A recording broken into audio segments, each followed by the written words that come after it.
शबनम खबरे की कह गई है, सारे फुल अंगारे हो गए। तूफाना नू दोष किदे, ये खुद बेईमान किनारे हो गए।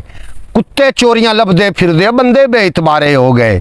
अस्सलाम वालेकुम सज्जनों, बेलियो मित्रों, की हाल चाल है? मैं थोड़ा दोस्त मोहम्मद अली खिजर, तुसीं वेखदे पे अपना चैनल पंजाबी वसेब। तो जनाब एक दफ़ा का जिक्र है कि एक लूंबड़ी जा रही थी, कहानी तो शुरू होती है। एक लूंबड़ी जा रही थी और रास्ते में मुझे अंगूर नज़र आए। उसने 2-4 छलांगे लगाई, अंगूर हाथ ना आए तो ये कहकर चली गई कि अंगूर खट्टे हैं। अगर वो अंगूर लूंबड़ी खट्टे खा भी लेंदी तो उनका केड़ा गला खराब हो जाना सी। सिर्फ समझावन पारू ये उन्होंने कहानी बनाई। और दूसरी कहानी है कि एक दफ़ा का जिक्र है कि एक प्यासा कौवा था, जंगल में घूम रहा था, इधर उधर घूमा, उसको कोई चीज़ ना मिली, उसको बहुत प्यास थी। एक मटका देखा, उसके पाइंदे में पानी था, वहाँ से कंकरियाँ उठाई, उसमें फेंकी और पानी पी के उड़ गया। और बंदा पूछे कि उसे वो बजरी की ट्राली कौन ला के गया। सिर्फ ये समझावन वास्ते कहानियां होंदियां ने।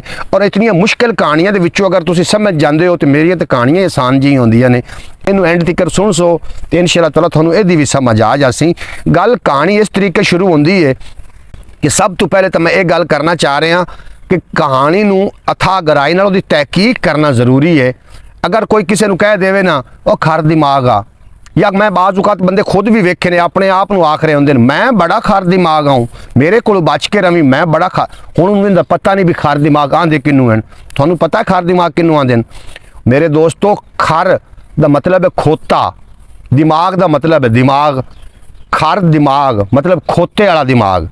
कई बंदे मैं सुने अपने आप को आंदे बंदे होंगे खर दिमाग, मैं बड़ा हूँ, मेरे को बच के रवी, मतलब खोते दे दिमाग वाला मैं हूँ। खरगोश, खर खोता, गोश कन। खरगोश नूं भी इनका असल नाम का मैनू भी नहीं पता, असल नाम की है। इनू दी कौनीयत तो पुकारिया जाता है खरगोश, भी खोते दे कन्ना वाला। हुण जिहड़ी मैं तुहानूं कहानी सुनावन लगा, कहानी एंड तक सुन लेना। जदों भी कोई कहानी तुहाडे तक गल पहुँचे, कन्ना दे कच्चे ना होया करो, गल नूं अथाह गहराई नाल वेखसो तो फिर तुहानूं पता चलना है कि गल दा लुबे लुआब की होंदा है, गल दा मकसद की होंदा है और आखना की चाह रहा है। जनाब एक चुदरानी है, उनकी नुकरानी आई, बड़ी लेट हो गई। चुदरानी पूछण लगी कि आज तू बड़ी लेट हो गई है, टाइम नाल क्यों नहीं आई है? कोई मांझा भांडा धोवना, कोई मांझा करना, तो तू अज बड़ी लेट हो गई है। वो आखन लगी चुदरानी मेरे घर चुन्नू मुन्नू होए ने जिहदी वजह नाल मैं लेट हो गई हाँ। चुदरानी बड़ी राजी हुई, बड़ी खुश हुई कि तेनू मुबारक होवे, तेरे घर चुन्नू मुन्नू होए ने। जा नहीं उस दूसरी नुकन उन्होंने पैसे कढ़ के दिते भी जा मिठाई लैके आ, आपां तकसीम करिए। फिर साफ ज़ाहिर है खाना दे खान परौने चौधरियां दी फिर जी होनी आई मिठाई, वो भी चौधरियां वाली होनी आई।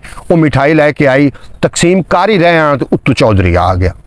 चौधरी आख्या चुदरानी अज बड़ी खुश थे, अज बड़िया मिठाइयाँ उड़ रही ने, की मसला है?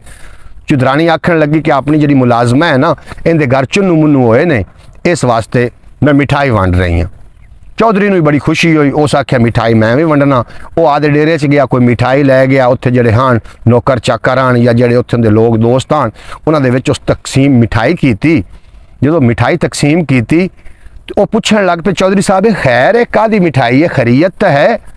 वो आखन लग पे यार मेरी मुलाजमा के घर ना चुन्नू मुन्नू होए ने तो उनकी वजह तो असीं मिठाई वंड रहे हैं। उन्हें पूछा भी चुन्नू मुन्नू की ने? उस आख्या मैनू इस तो अगा कोई पता नहीं, मेरी बेगम ने मैनू कह दिता कि घर नुकरानी के चुन्नू मुन्नू होए ने तो उनकी वजह तो मैं मिठाई वंड रही, तो मैं भी तुहानूं वो दस रहा कि उनके घर चुन्नू मुन्नू होए ने। चौधरी घर आया, उस चुदरानी को पूछया चुदरानी चुन्नू मुन्नू की है, की होया है? उस आख्या चौधरी साहब मैनू भी नहीं पता भी की होया है। उन्हें मुलाजमा नूं सद्या, उन्हें मुलाजमा को पूछा भी वो चुन्नू मुन्नू की होए ने? उस आख्या जी मेरी मुर्गी ने आंडे तोड़े ने तो बच्चे दिते ने, उन्होंने मैं चुन्नू मुन्नू आखनी है। ला जी सुन लो। वो मेरे प्यारे दोस्तों, काना का कच्चा होना नहीं चाहिए, पहले गल की तहकीक करो, उन्होंने वेखो कि गल असल है कि और ये वास्ते कितना प्रोटोकॉल बनता है। जोड़े लोग कन्ना के कच्चे ने, अक्सर औकात मैं कन्ना के कच्चियां लोगों के घर बर्बाद होंदे वेखे ने। अक्सर औकात मैं कन्ना के कच्चियां लोगों के दरम्यान दो बिरावां दे विच लड़ाई होंदी वेखी है। अक्सर औकात मैं जोड़े लोग कन्ना के कच्चे ने उन्होंने बर्बाद होंदा वेख्या। इस वास्ते कन्ना का कच्चा नहीं होना जनाब। कन्ना का कच्चा वो होंदा जिहड़ा गल सुने तो बगैर तहकीक तो वो काम कर लवे, वो कन्ना का कच्चा होंदा है। इस वास्ते जनाब कन्ना का कच्चा नहीं होना। तो कहानी चो की सबक मिलया कॉमेंट बॉक्स में जरूर दस देना। पंजाबी वसेब चैनल में सबसक्राइब भी कर लेना। इस तो इलावा भी एक अपना चैनल है ख्याल टीवी के नाम तो उन्होंने भी जाके सबसक्राइब कर लेना। जिहड़ियां हुण बाकी दी वीडियो आनियां ने इस तरीके दी आनियां ने। इत्थे बैठ के मेरी लोकेशन है, सुबह सुबह का टाइम है, गालबन कोई 6 ਦਾ ਟਾਈਮ ਹੈ। ਆ ਦੋਨ ਤਾਂ ਤੁਸੀਂ ਵੇਖ ਹੀ ਰਹੇ ਹੋ।